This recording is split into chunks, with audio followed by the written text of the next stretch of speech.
So I'm finally going to do this video. What is the difference between an Emmo Zone 72 volt bike and an 84 volt max? You cannot tell from the outside. In fact, I forgot to take these off before I did this video. They are the exact same paneling, the exact same size. The 84 volt means that you will get more. It's supposed to mean that you get more power. So for example, in the Monster 72 versus 84, unlimited, the 84 will give you 8 kilometers higher top speed. These two bikes, there is no difference in the top speed. It's still 80. The motor does sound a little bit different, but Emmo has the incline increase at only 2%.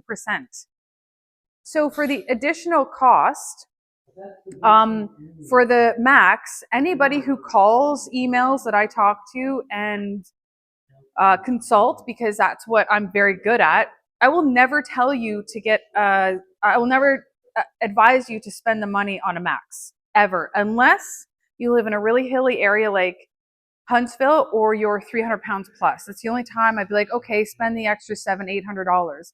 It doesn't make sense to spend. Sorry, Emmo. I've been waiting a long time for this, but I'm going to say what I feel and what I think and what I know. And I don't advise buying a max whatsoever.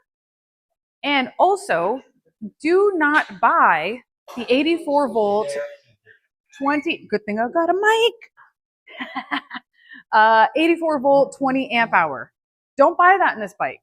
You won't even get 40 kilometers per charge. Not even close. So yeah, that's the truth.